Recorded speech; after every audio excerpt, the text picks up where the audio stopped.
thanks everyone for coming to Show and Tell, and Hooray. online as well. Hi. So we do this every month, every third Thursday. This month we pushed it for Rosh Hashanah, but next month we'll be back to normal.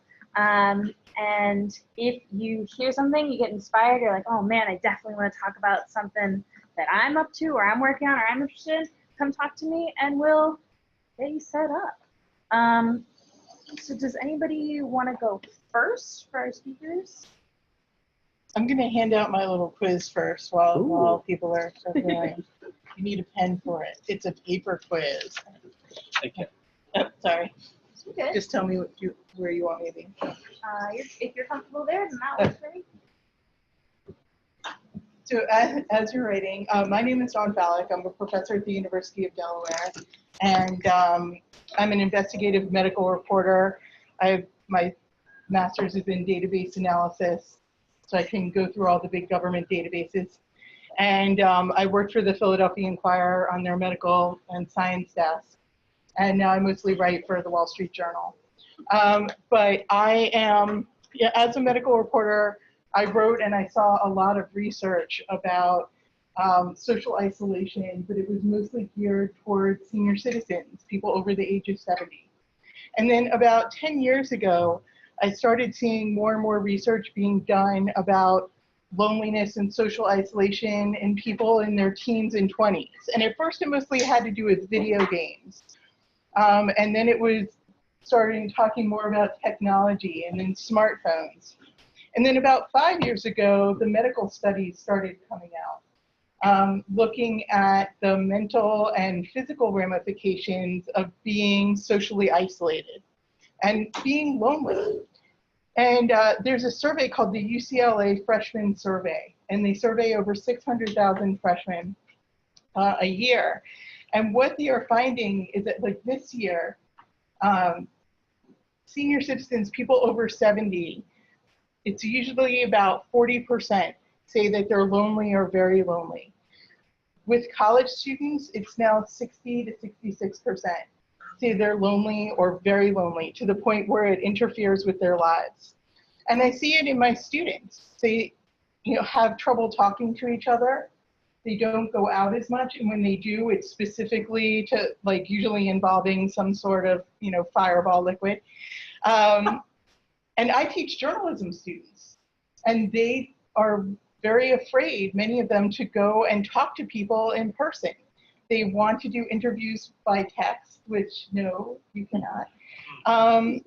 And many of them are very lonely, and they feel like they leave college without having made a real friend or, developed any kind of deep relationship. It's a very situational thing. And then it has ramifications down the line. So one of the people that I interviewed, I'm writing this book, which we're trying to come up with a good title, but right now it's called The Poverty of Loneliness, which is a Mother Teresa saying. I interviewed a psychologist in Atlanta who said a majority of his clients are men in their late 20s, early 30s, who moved to Atlanta for a job, and they go to work if they don't work from home, and then they sometimes go to the gym, or mostly just come home. And they don't know how to sort of reach out to people. And in talking to researchers and doing interviews with people, mostly in the 18 to 35 age group, there sort of seem to be three reasons for this. One is that they kind of grow up at the center of their parents' world. So they don't learn how to ask other people about how their lives are going, or they're on the phone all the time. They don't know how to actively listen because they're on their phone or they're typing on their computer. So they just sort of tune out. They don't learn that listen, react, expectation. Two is they're not part of community. So they don't know their neighbors. They're missing those social cues of, somebody across the street is sick. So we're gonna ask if they need somebody to go with them to the doctor or bring them something from the store. Or somebody's wife died, we're gonna bring over a casserole. They don't know those social cues. And then the third reason is technology. It's just, if your life is sort of leading that way, then, technology is the vehicle for, helping you isolate more and more. So I've talked to about 50 people, I think, so far. And most of the people I've talked to who are really lonely don't know how to break out of it. They don't want to be lonely. They want to have friends, but they don't know, oh God. They don't know how to Photoshop on a video. But they don't, they're very scared. Fear seems to be the major factor. So I'm like, next week I'm going up to MIT to give a very similar talk to this to MIT students who have no social problems at all. They're all fine. And talk about data and health. And then I'm interviewing, there's a neurologist there who discovered the loneliness area of the brain.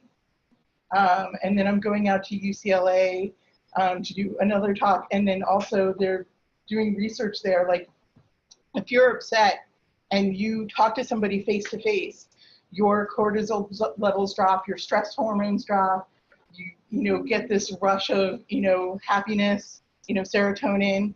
But if you do it over the phone, you don't get that release. You get some, but not as much. Like, when you talk to somebody face to face, you get a physical release. You're literally letting the anger out. And then if it's over social media or text, you don't get any release at all. And so doctors are kind of questioning whether that has anything to do with the 600% explosion in inflammatory diseases like Crohn's and IBS, because you never get to drop down. You never, you're always sort of, if you're angry or excited or something, you never kind of go back to normal. You're always sort of in that heightened state.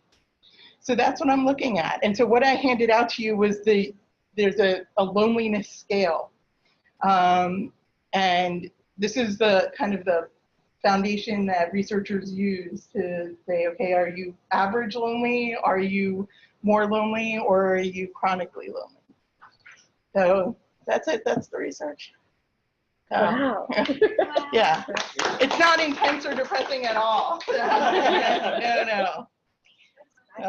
Yeah.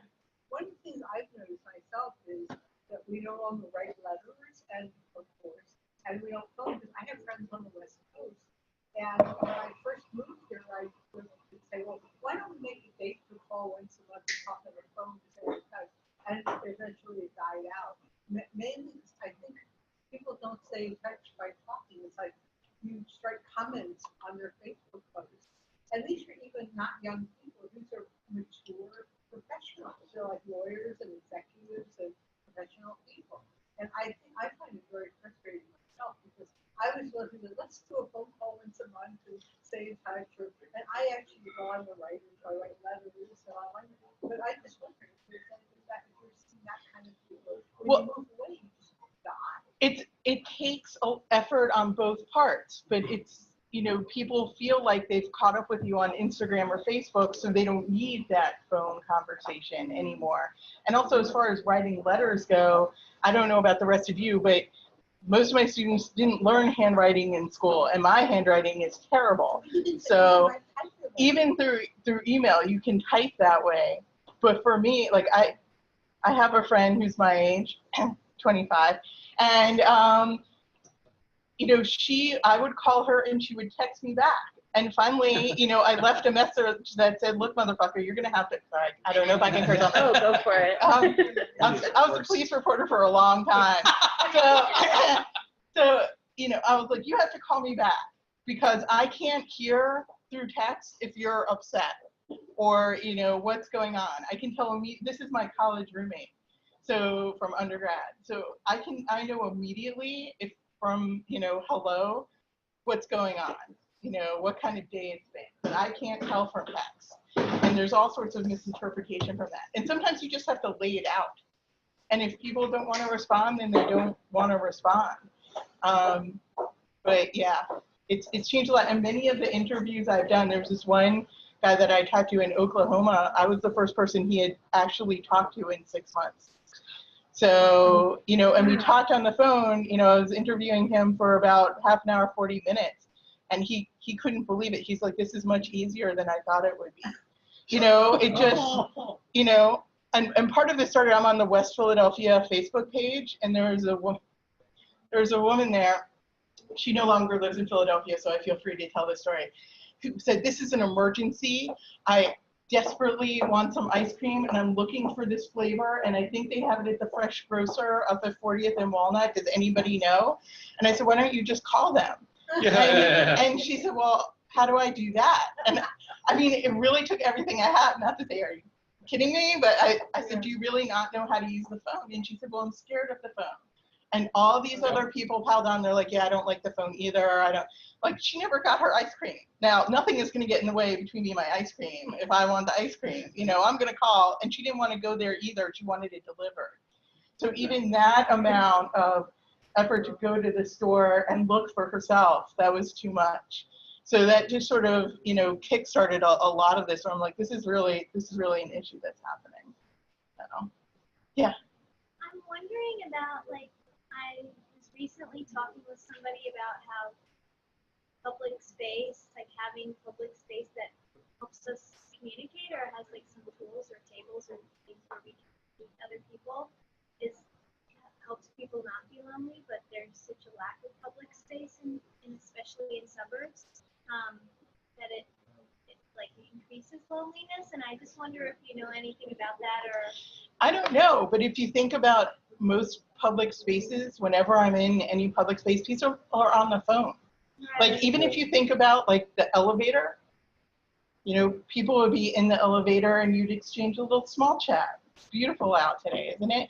Just little things like that. But now people are just on the phone. If you're at a bus stop, I know several people who have met their partners through just sort of like casual things. They were always at the same bus stop or train stop together.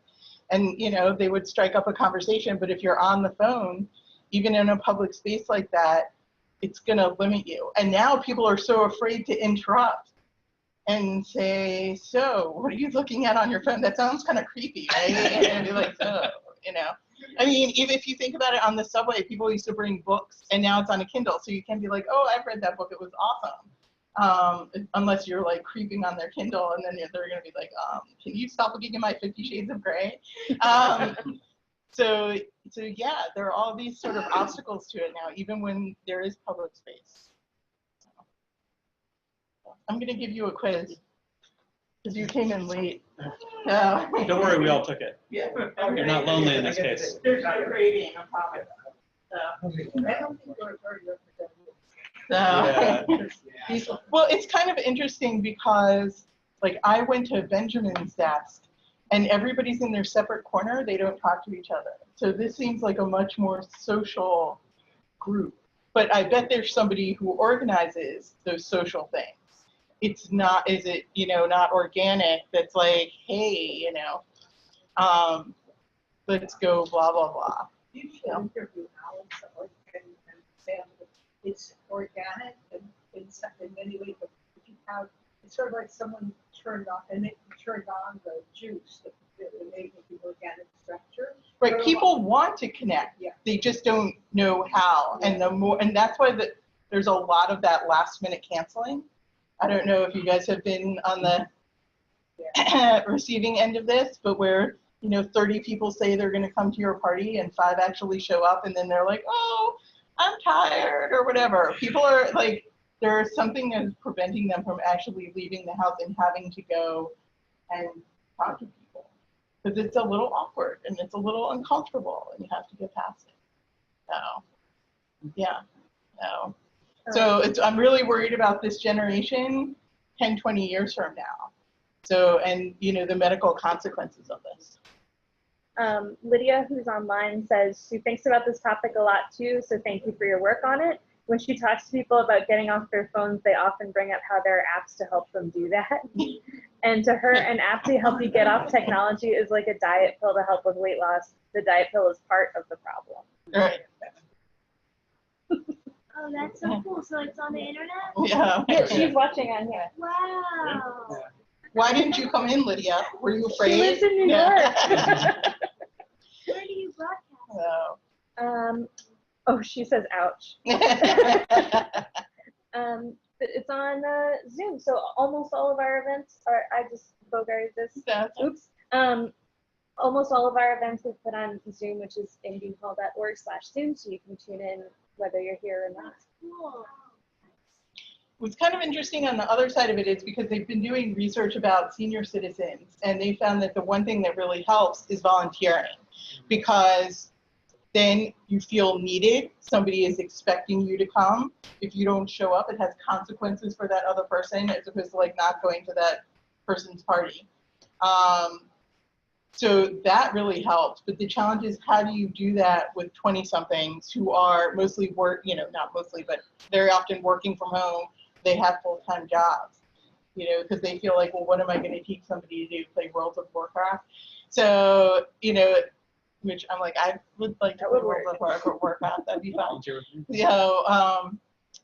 And so that's sort of the next question. In Australia, I actually just got a grant to go there for a month and interview lonely men. My mom's like, this is the best grant ever. Maybe you'll find a man. I'm like, that's great, Mom, thanks.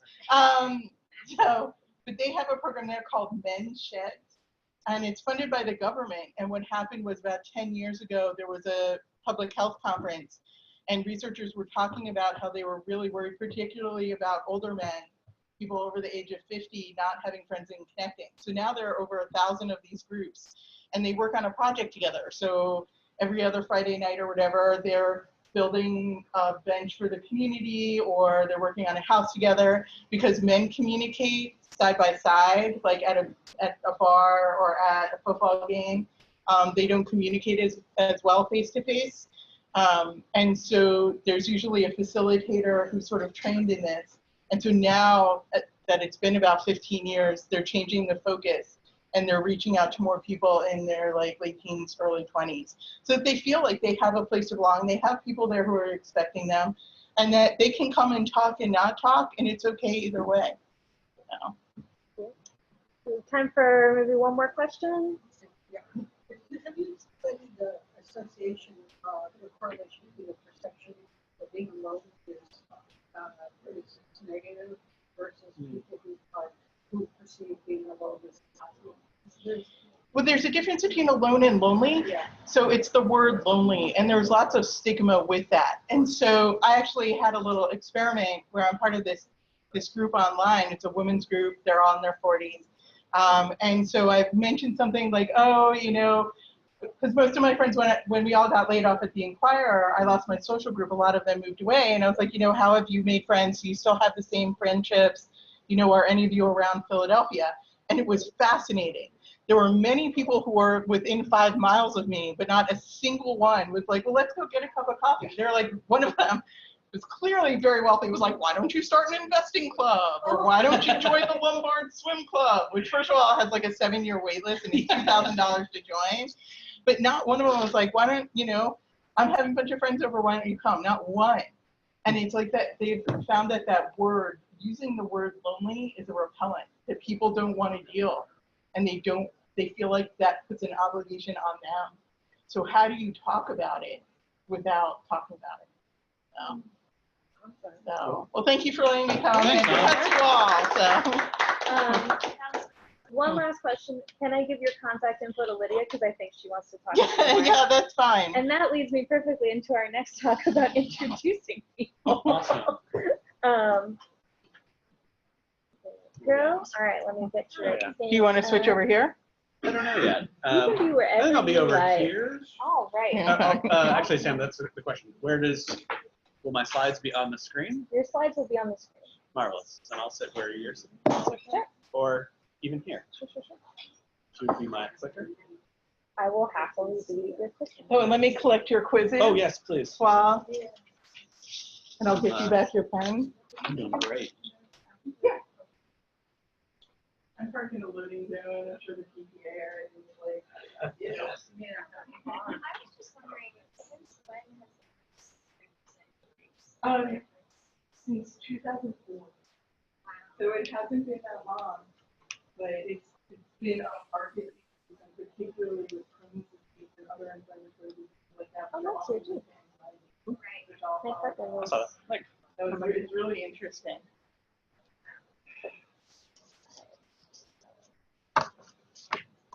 You get your pen back? Okay. Yay. Hooray. Working the way I want it to work.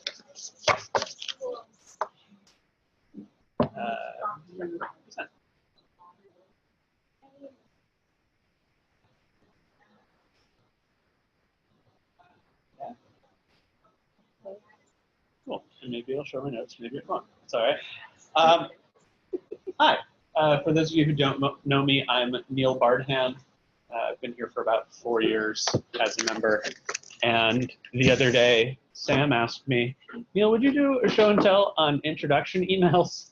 I thought, okay, I guess it's a skill that I have that I hadn't quite realized was something that I'd cultivated over the last little while. Next slide, please. Oh no, that image didn't work as well as I'd hoped it would. Short version is, that's a screenshot of my inbox. I was just kind of curious, how often do I do introductory emails? And when I'm saying intro emails here, I'm referring to emails from me or you to two people who do not yet know each other.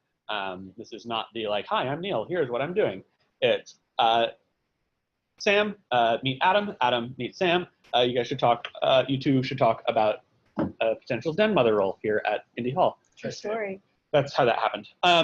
And I did some quick math, and over the past 4 years, I have done about an intro email a week between two people, and have done this in various ways over the years. So one thing that I can say here is that actually the selection of messages there actually came through an app that was developed here in Philly, which no longer exists, called intro.net. And literally all it did was provide like a template and form for you to plug and play, like first name of first person, last name of first person, first name of second person, why are you introing them to each other, what do you want them to do? And then it just kind of like barfed out a little email for you on the web. It was very straightforward and also reminded me over and over again that I didn't need software to do this. I just needed to feel like I had my own mental template that I could use. Next slide, please. What are some reasons that you might make an introduction email between two people? Ideas? Do you all send these even? I guess I could have started there. Yeah, sure. Because two people might have something, one person has something the other person might need, Yep. or a resource. Yeah. Well put. Can I you just introduced repeat two people's friends questions? because one is looking for a new home and the other is a realtor. Okay. Yeah. New resource in another way. What's that? Can you just repeat what everyone's questions are so that Oh. folks online can hear? Sharon suggested one person might have a resource that the other wants. And then Adam said he just introduced people who are involved on two sides of a housing need. I just introduced two people because one of them was traveling to the other city. That's good. Yeah. All right. Sean's got one. Sean? Interest? Yeah. Mutual interests. Awesome. What kind of mutual interests are you thinking of? Is Sports. Okay. games, stuff like that. All right. Cool. Cool. Next slide, please. So yeah, potential job opportunity might be a next slide. Is a form of sharing resources. That's all this is. Next slide, please. It's building community in different little ways across people who have needs and desires and interests, and you know both of them, so you might as well introduce the two. Next slide, please. The first rule, and I've had a bit of a journey on this one myself, is double opt-in. Both parties need to agree to have an introduction to the other person. This is absolutely something that I've violated for a while and then realized it's kind of a jerky thing to do, is just give out access and contact information for somebody. You really need both of them to say, yes, I would love an introduction to this other person. That would be something that I would benefit from. Next slide, please. The second rule is you actually do have to know who these people are. I can't just introduce president@whitehouse.gov to adam@indyhall.org, even though I might know something about them and have email addresses for both of them. You have to kind of be able to say that you are the person to connect them. And you have to have something to say about each of them. Next slide. And the third rule, keep it simple, sailor. You have to leave something for them to talk about. This is another thing that I've played around with in various ways, which is you don't need to write a cover letter for one of the people or both people either.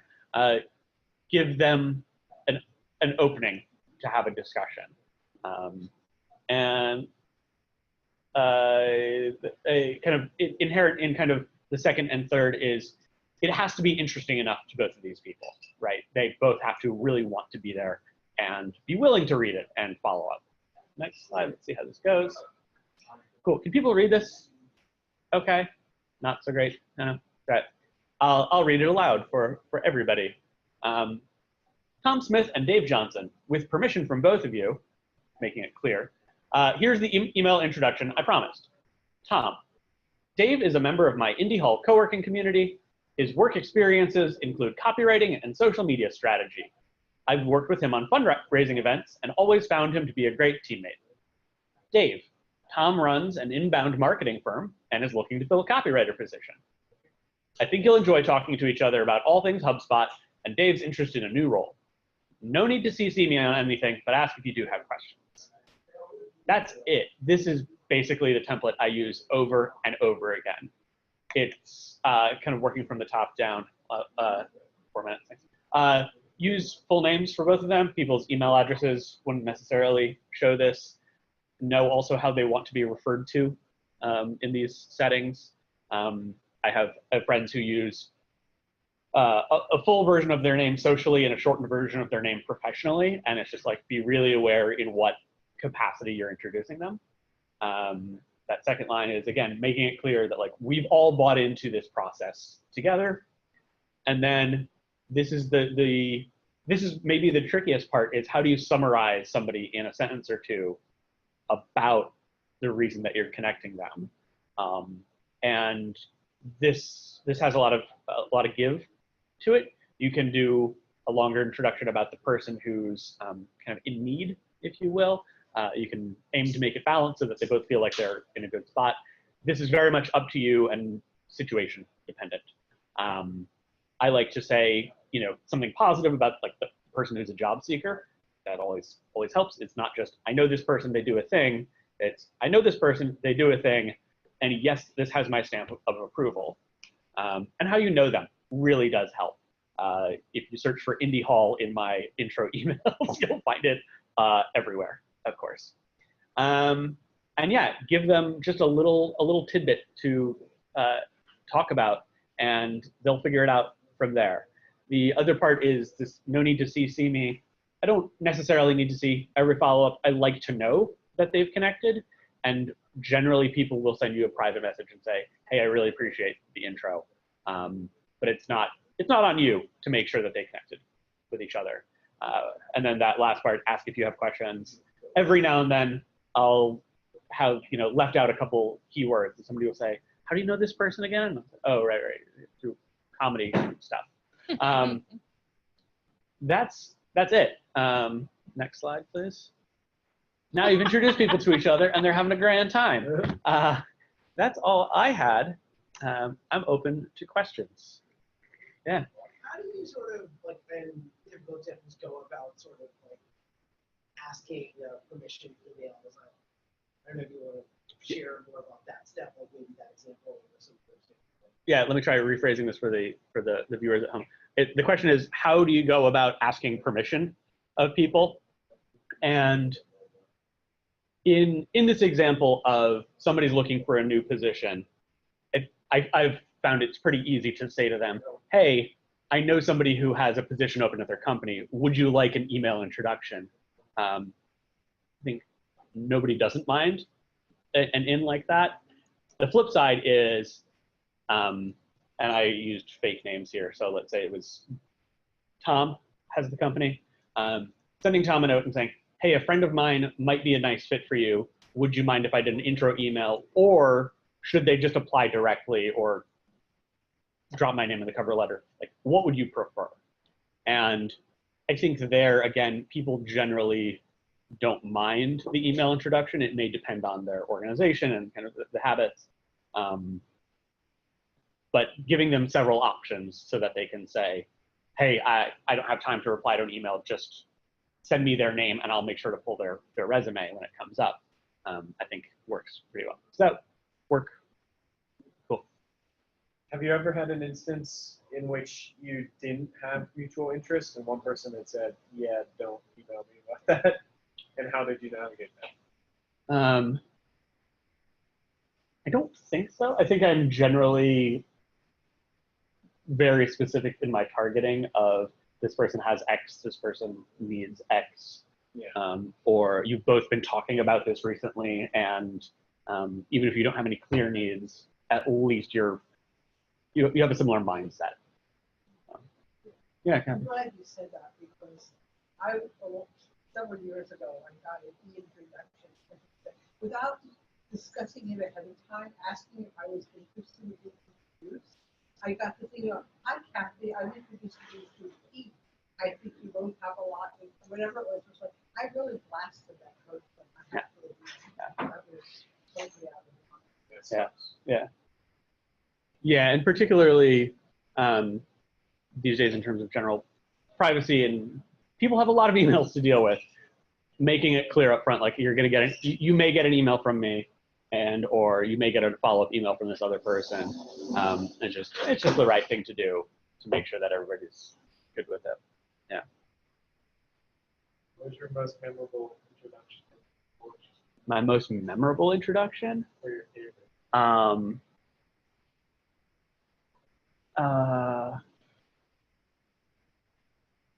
Question is, what is my most memorable or favorite introduction? I don't know. Did I actually do an email intro for you for this job? Yeah. Yeah. I introduced Sam and Adam for Sam's current job at Indy Hall. I didn't find that immediately when I looked through, but that makes sense. And it seems to have paid off. All right. So, yeah. I didn't know if Sam was in burlesque. Well, She's done burlesque. Yeah. Was it for improv or was I knew Sam through comedy, and I knew that she was looking at new jobs, and I knew enough about her work experience that I was able to say to Adam, hey, I have this person. I know that Indy Hall is looking for a new den mother. I've got this person who has the following experiences. If they're available, at the very least, like I'd love you two to have a conversation. Yeah. Cool.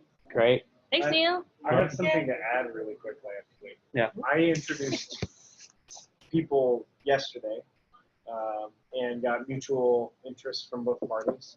And I didn't specify that the introduction would happen over email, which I should have said, like, I'm going to do this over email. And so I had shared a Twitter handle and an email address with one person, and that person just started tweeting a storm at the other. No. And I realized that, oops, I should have been very clear in that I will do this introduction in this platform. Just wait for me. Yeah. And then it was sort of a bad look. Yeah. Nobody wants to get spammed. Yeah.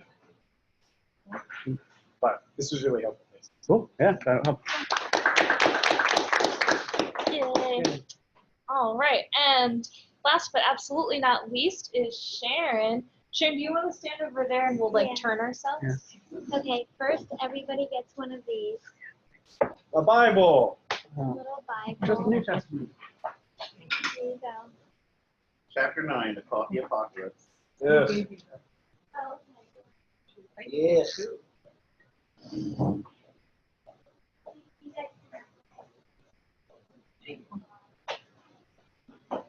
Okay. Then now the camera's just pointed up the wall. Okay. So I'll stand over here.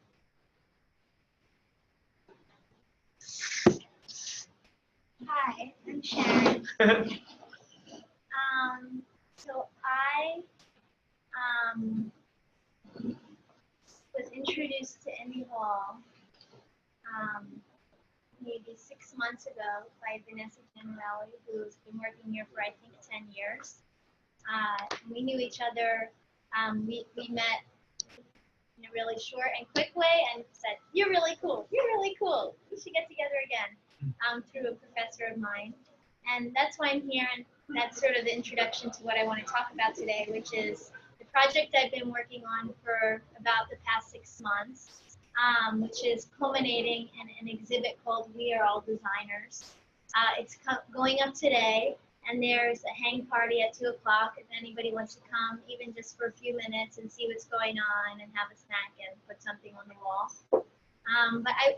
The exhibit is really, so my job, full-time job, I work at the Center for Architecture and Design, and I organize the Design Philadelphia Festival, which is October 5th through the 14th. And it's a big public festival. There's about 130 events all around the city. And one of Design Philadelphia's main goals is to really support the design community. And when I came on, it was going into my 2nd year, and I was like, well, I want to be in the design community. I'm in this office with the same people every day, and it sort of worked out that I came here. So I've been interviewing 10 different designers at Indy Hall, and I just reached out and said, whoever wants to be interviewed can, and it turned out to be a nice 10, which is exactly how many of those panels fit on the wall pretty nicely, so it worked out. And I talk about their design process to really translate what people do in design, because so much of design, like many other professional fields, there's a lot of jargon and it's hard for people to understand, but design really is related to all of us, and we all design every day. We make choices about what we do, and then we better our routines as we go, and that's sort of bettering our design. So the exhibit, which I'll explain, this is just a little sample, which is not really how it's going to go up, but this is one of them. Oh, no. You guys all Mighty has saw it. fallen. Yeah. That's why it's not going up with that shape, but you get the idea. It's okay. Yeah, do you want to hold it up? Yeah, it's mine. Okay. Talk fast. Yeah. This is so meta, Neil holding a thing about. Yeah. I don't hold myself up, Yeah. who will? So I'm gonna just tell you a little bit about this, but also because what's on the wall is everybody else's process. I wanted to share a little bit about what my process was like, because I'm actually really fascinated and interested by exhibit design, and this was my first time designing an exhibit, and I studied a little bit in college, and I really learned a lot that I think might be interesting for you guys to know. But this is what it sort of turned out. I interviewed everybody, and I found out what they call themselves maybe on their business card, their title, the translation of that. So like, what does that really mean? So for Neil, he's right here. He's a science and communication consultant and an improv student. What does that mean? Neil helps tech and science professionals get their peers excited about their work and understand why it's important by using techniques from improv comedy. So there's a little illustration for each one that illustrates the issue or something topical about it. So this illustration says, it's a boss talking to an employee. I want you to find a bold and innovative way to do everything exactly the same way it's been done for 25 years. So in talking with Neil, I learned that a lot of times tech and science professionals are used to giving typical presentations in a PowerPoint and a lecture format, and that's the way it's been done, and why not keep doing it? But that doesn't really communicate well to everybody. I think we know by now that people have different learning styles, etc. So Neil's been working with the group, I don't know what it's called, Improv Science, to make these presentations more theatrical. And I think there's a lot more to that. So quote from Neil is, you don't have to accept cultural norms if you find them unacceptable. You might not be able to change them, but you can change the way you behave, which I thought was something that, this is a principle, I think, of Neil's design process that we can all relate with and maybe make our own design processes better, whether or not we call ourselves a designer. We can design what we do using these tools. So for every panel, there's a question, and I really hope that you'll interact with the exhibit, and there'll be Post-it notes for you to interact. But the question I'm going to bring to you today is, what's a cultural norm in your life that bothers you, and how could you, or do you, modify the way you act to make change? So that's a question for you to think about. Okay. meta Neil presentation. Yeah. So I just wanted to speak quickly. Maybe I have like 1 minute left about. You've got like 4. Oh, like 4. Okay, good. Okay, about the process of putting together the exhibition, because it's been really interesting and I learned a lot, and I think made a lot of mistakes, but that's really good because that's how you learn. But one thing that was really interesting is that I started out just, okay, I can't know what the exhibit's going to be until I start talking to people. So I started talking to people and having some interviews. And I thought, okay, the one thing I'm going to try to do is understand their design process. So I talked to people and I was like, what's the first step in your design process? What's the second step? And some interviews it was a little bit easier and it was like, okay, yeah, that's my second step. And some it diverged a lot. And I learned that a few things. One is that this community is really interesting for a lot of reasons, but one reason is that I think people tend to have very more wholesome careers or ways of working because maybe they're drawn to this environment. Or ways of not working.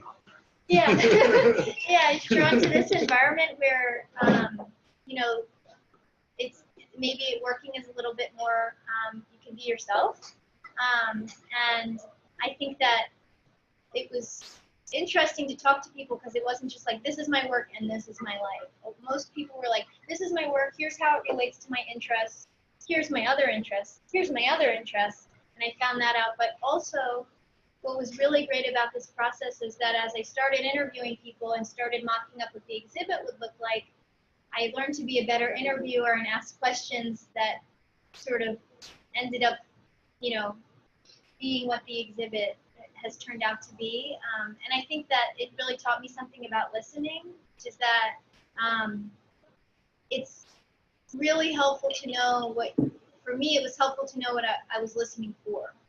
So it's good to just listen to everything when somebody's talking, but in an interview where you're trying to get some kind of specific information out, like I want to understand what this person's design principle is, like what is it that really drives their work.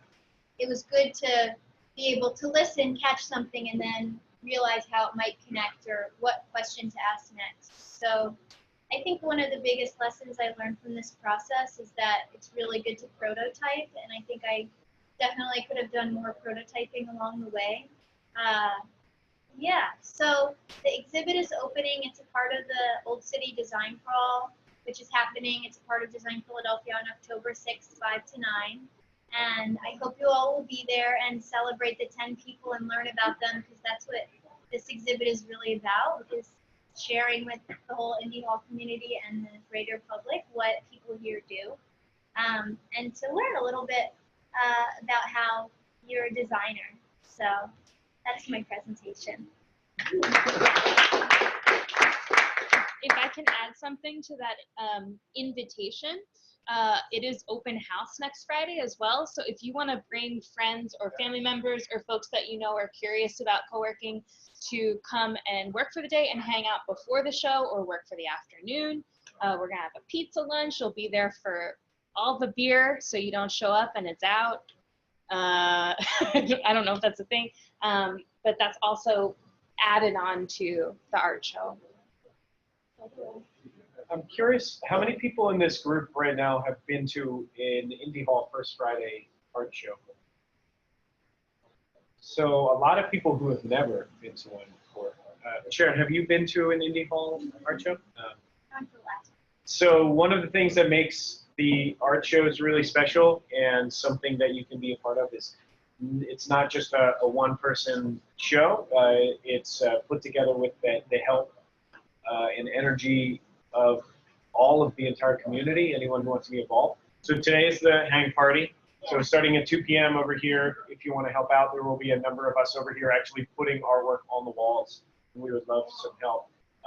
And next week for the show itself on Friday, there are a few things that are really helpful for the night of from 5 to 9. Like a bartender, somebody who will be here and serve some drinks, somebody who hangs out outside. This is my favorite thing to do, is be outside, and try to like grab people to come indoors and just talk with people walking past. So if you want to be involved in an art show here, it's happening really quickly, and we would love some assistance. I don't know if I want to put things on the walls, but I might come to just hang. Yeah. Hey, you can just come and hang. Oh, for the hang party, I gotcha. You just lay around. You'll hang. Then it wouldn't be a fun. Okay. Can I ask you a question? Are you making a conscious decision to not use the word artist? Oh, that's actually a really good question. So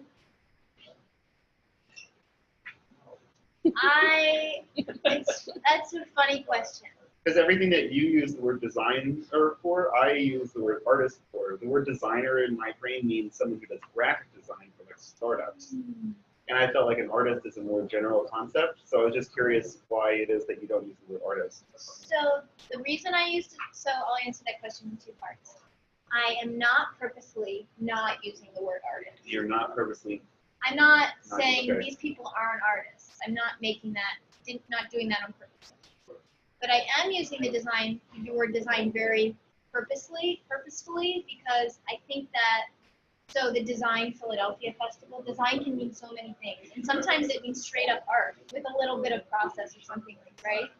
But the whole purpose of this exhibit is to sort of demystify that word design and to be really purposeful in using it so we can sort of understand what it is. And what I've sort of discovered that it is in this process is making conscious choices to get a certain result.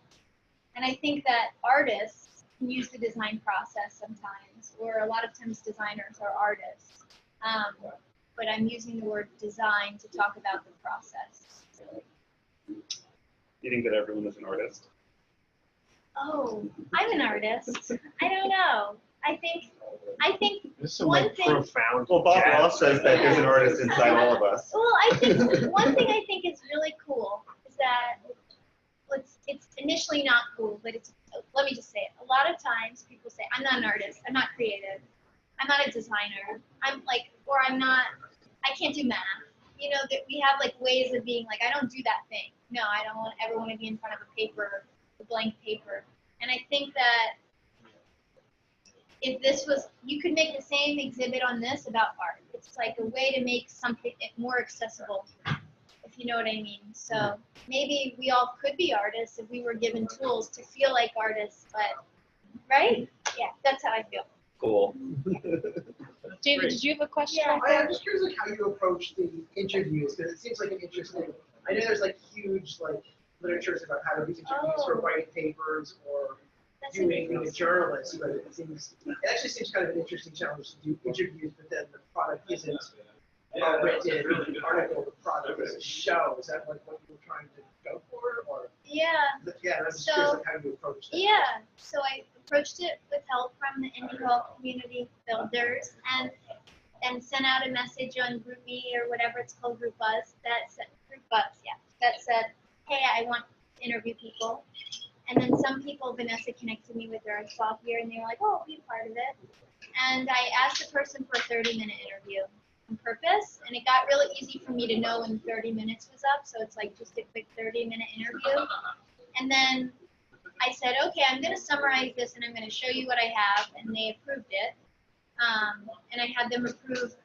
Some of it's like a little bit longer version of this text, but basically this text. I figured out how I was going to summarize it, and then they approved it. And I explained during the interview what I was envisioning for the exhibit. That was how I started out the interview. Yeah. We have time for maybe one more question? Or we can all clap. So if you want to give Sharon a hand to help hang some stuff, she's doing that at 2 p.m. today. Any extra hands help, even if it's just for a little while. And as a reminder, the art show is next Friday. It's on the sandwich board. It'll be on the announcements. It's on the calendar. All of that good stuff. Yeah. Thanks, Sharon. Thanks, Sharon. You. So thanks everyone for coming to Show and Tell. If you are inspired and you want to do a talk about something, talk to Adam and I, and we'll see you next month.